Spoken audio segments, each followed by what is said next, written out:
Well, it's not. But to get to your initial point as to how he could have possibly got himself into this mess, I think it's very important to understand that he thought that the Iranian regime was very vulnerable. It was very weak. Yeah. And that the United States could cause it to topple with great ease.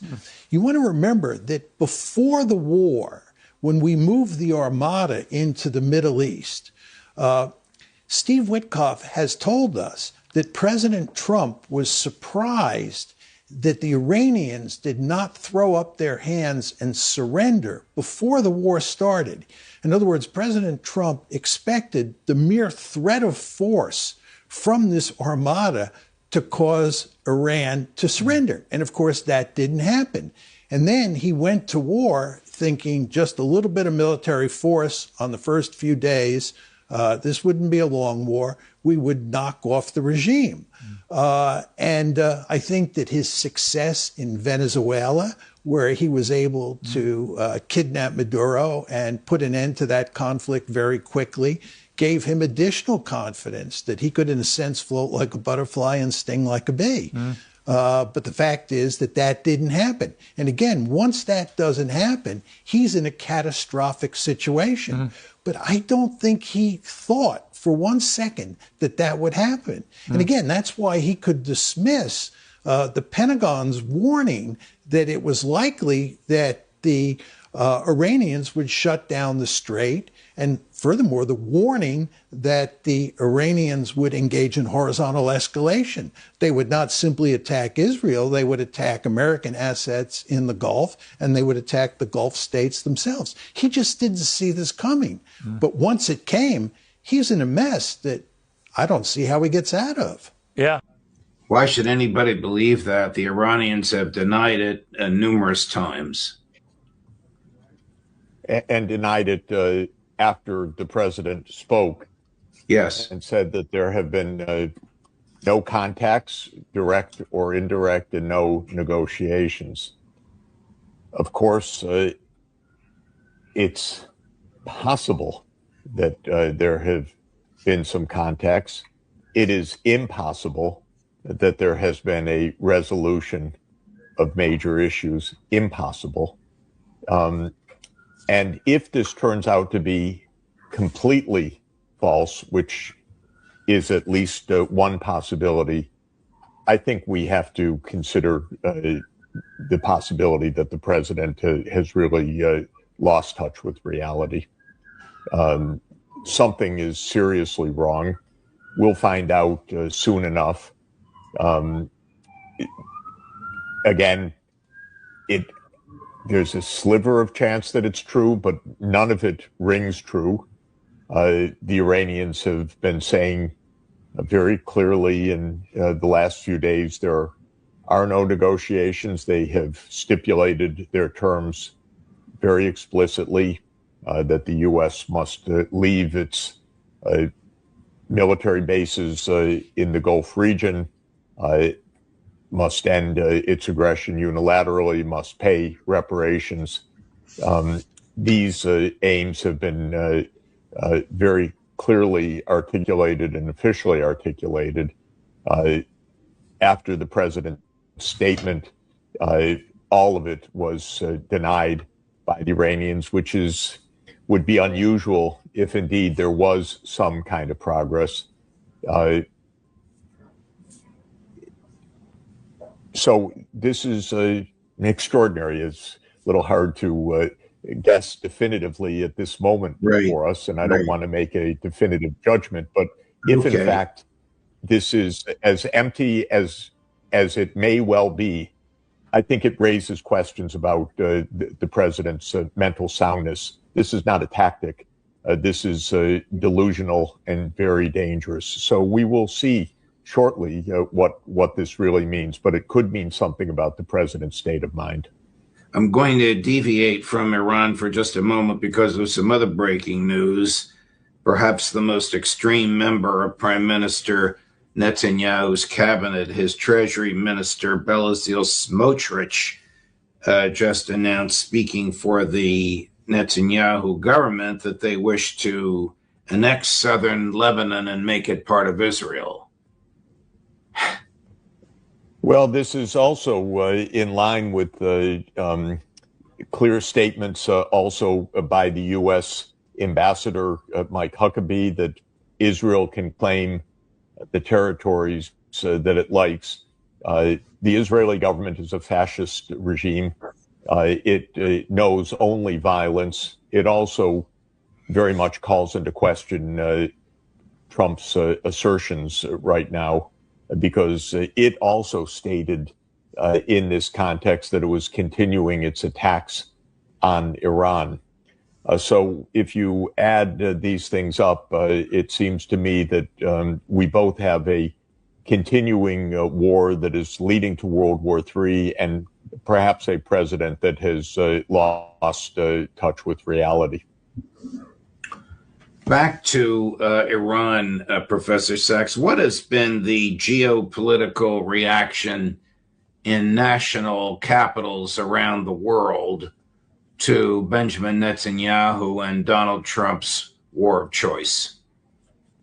It is viewed catastrophically all over the world. There is no question in anybody's mind, anybody, that this is a war of naked aggression by two individuals.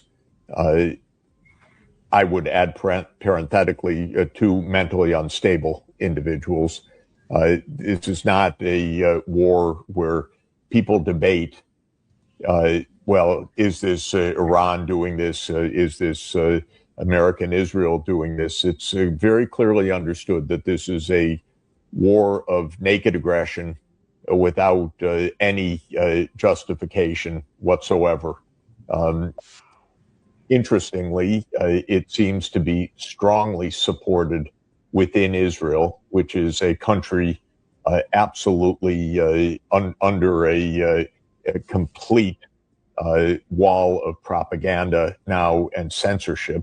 The Israeli public is, it seems, if these opinion surveys, which say 91% support for the war are correct, and I suspect them to be, it is a war of a kind of fascist territorial expansion and hegemony by Israel that the United States has joined, that has turned disastrous, that the world understands could lead to imminent calamity.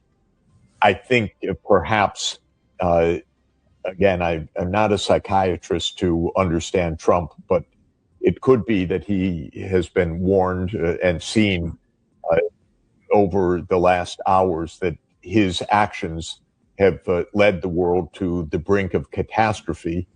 And so he pulled back. I'm in Asia. The Asian stock markets collapsed today. Of course, energy prices soared today. And maybe Trump saw that coming. And again, while I'm not a psychiatrist to analyze this, Trump perhaps is unable to fashion any statement in which his actions are called into question. And so he has fashioned a delusion which would explain his backing off, which he senses needs to be done. Again, we'll know soon enough, and then more competent people than I could diagnose what has really happened.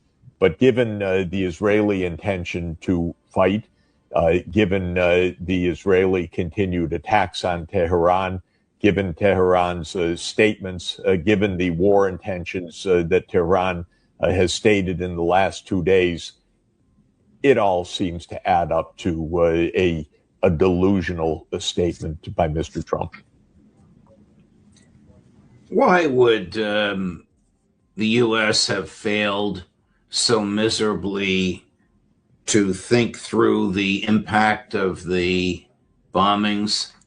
Why could they so horribly miscalculate, thinking, oh, we'll kill the Ayatollah, we'll bomb some buildings in Tehran, and there'll be a spontaneous uprising and liberal democracy? will flourish. Is this the nonsense that Netanyahu and Mossad fed to Trump? What we're seeing is a collapse of American governance. Not only the assertions of power by the president that he doesn't have, not only the unconstitutional order, but a collapse of thought. This is true not only in the instance of this war, it's true pretty much across the board. There is no thinking going on. Look at how the world was engaged in Trump's upheaval of the trading system in the past year, which produced a catastrophic end to job creation, did not touch the trade deficit, of course, because it's illogically unconnected, took $150 billion from the American people, and then was deemed to be simply illegal. Well, from the beginning, and we talked about it, none of those actions made any economic sense. They were without substance from a policy point of view. You had people of extraordinary ignorance pushing these policies. You did not have a process. There was no review. There was no public discussion. There was no congressional process and hearings to assess these issues. These were decisions made by Trump and a few incompetent people around them. So it wasn't only the assertion of non-constitutional or extra-constitutional authority, it was without a process that one would deem to be rational in any sense whatsoever or knowledgeable. If you think about this war, this is a war chosen by Trump, Hegseth, perhaps Witkoff and Kushner, who knows. This is not, from all that we know, a war based on deliberation, on the intelligence agency reports. Mr. Kent has made that very clear. So what we're seeing here is not only an unconstitutional assertion of power, we're seeing a complete and utter breakdown of competence, of normal process, even of rational review of options, discussions, and possible consequences. So I believe that this is not only a constitutional crisis, it's a crisis of the most minimal kinds of competence. I happen to be in China now and listen to proceedings about China's state of economic strategy. It is detailed, it is thorough, it is forward-looking. It is based on 2 years of systematic deliberation. I was with many of China's leading academics in the past day, top scholars, very brilliant people who have been part of detailed processes of review, debate, and deliberation. Whatever else one wants to say, the United States has no such process at all right now in any sphere of governance. We are not only in one-person rule, we are not only in an end of our constitutional order, we are in a state of complete incompetence. And this is why the most basic points of what could happen day to day with the actions that are being ordered are not even being considered systematically. Or if objections are raised by the CIA or others, as was reported, or by the DNI, they're not taken into account by the small gang that is, I was going to say running things, but they're not running things. Things are running them. So this is why the most basic points are not even considered. And perhaps it's even worse than I'm saying.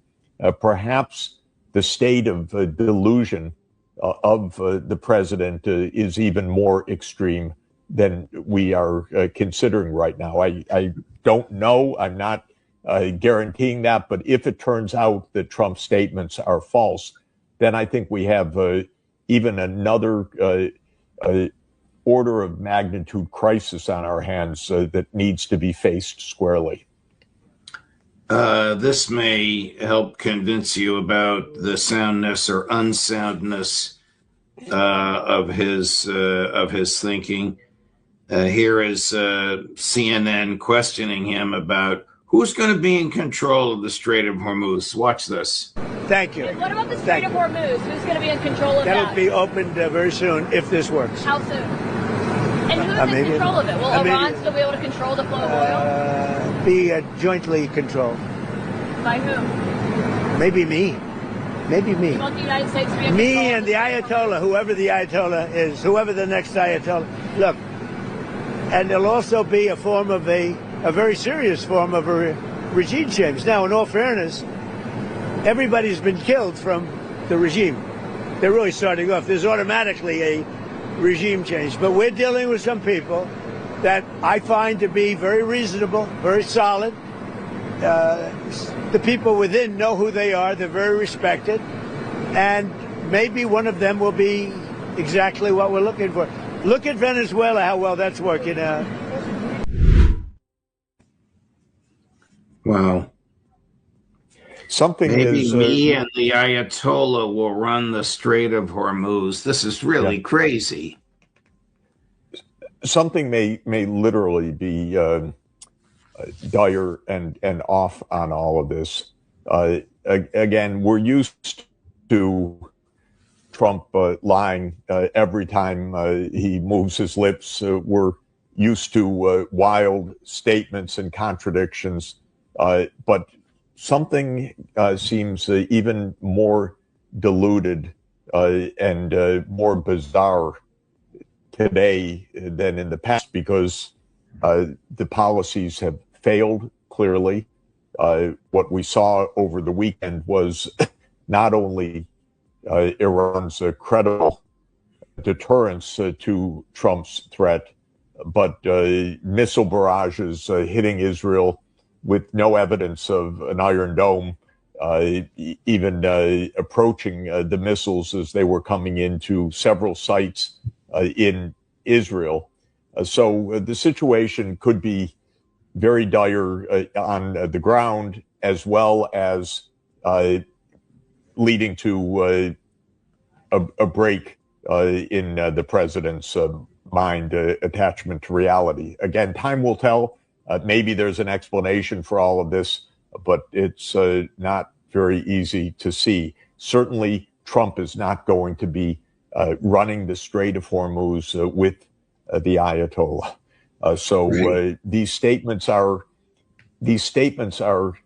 utterly absurd, utterly meaningless, beyond Trump's normal confabulations in the middle of a war that threatens the world.